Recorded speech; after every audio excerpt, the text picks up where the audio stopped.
Don't do Okay. it. Right, right. I mean, that's actually interesting because I assume there's some benefit because you mentioned that there's ways to get paid, Hmm. or get subscriber or get paid on Ximalaya, which is different than say Apple or Google here or through the podcasting. Because really here it's just a podcast platform. That's about it. Like there's no other functionality. I guess that's really in another way why I sort of really when you talked about Ximalaya with me, I'm really interested because they're very creative about the functionalities, and I think Hmm. that's brilliant. Which is, not always the case for everything, but it is actually what they're doing is quite brilliant.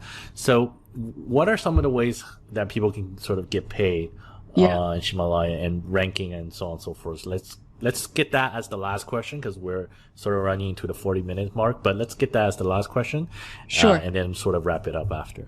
Sure. Yeah. Okay, so thanks for asking because the rules have changed. When Okay. Himalaya first started and up until about, let's say, 2017, that's at least I was monitoring the channel pretty closely because I was a podcaster and I want to know if things are changing and I kind of want to see how they sort of transition as a company. At the Mm. very beginning, people were getting paid the same way as sort of the iTunes and North American world. And what was interesting is someone, say you, Steve, Steve and Faye are going to create this course on how to market to the Chinese population. You and I literally can just slap sort of a cover art on it, write a description, put it on Himalaya and say it's 20 yuan, so 20 RMB So they sell it that you would just essentially. sell it. Now, whether the Right. course sells or not, that's not really responsible by Ximalaya, but responsible by the creators themselves. And I thought that was brilliant because what's incredible about 500 million people on Ximalaya is those people are already built into the platform. They're active users. It Mm. functions the same way as Facebook. It is not the same way on iTunes, however, that people can choose to or not to subscribe. So, once they leave iTunes, they have nothing to do with you, right? Until they Right. subscribe to that show. Right, and then they just kind of get a notification that there's a new episode if they see it, and that's about it, right? Yeah, exactly. But on Himalaya, you're subscribed to Himalaya. And then in addition, you're subscribed to the different shows. Now, in order to get paid, you have to actually establish yourself first on Himalaya. So there's no more Stephen Fay China course published Hello? today, sell to your listeners tomorrow. Sorry, And you broke out a little bit. So you say they need to establish themselves on Himalaya, and then you kind sure, of I'll got cut repeat what I off. said. So, yeah, so this is kind of critical because I did research and reach out to Himalaya, read the fine print and all that. You need to establish yourself first on Himalaya before you can sell a course.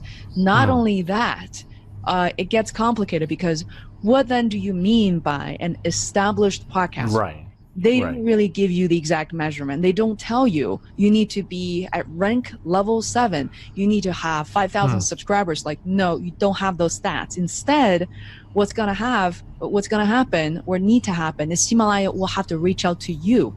If they find you're engaged, because they have all the data in their back end, it's no mystery to them. However, they determine that you're the type of podcaster they want. So Mm, they will invite you to create a course. At that point, Ximalaya steps in. So if you look at all the current courses on Ximalaya, they're really high end. It's very consistent in terms of the audio quality, the video quality, even the cover art. Everything's mm, very consistent and uniformed and high quality. Now, there are other ways that you could get paid. This goes without saying. If you establish yourself on Ximalaya, people are listening to you. And I know this to be the fact, even for an American podcaster I'm aware of who launched his show on Ximalaya, all of a sudden he's getting contacts from this one particular Chinese company. And even when he goes to interviewing at a second company, people ask him about his show. Just by mentioning Ximalaya, he got mm. his way in. I would say the third thing to get paid is you could be invited to this is the Upwork / Fiverr type of functionalities on Himalaya. Right. You can Yeah. volunteer yourself to work on different projects, pitch yourself. That is not the easiest route, to be honest, because it's very, very competitive. It's not just you, but 100 other Mm. podcasters as well. Right.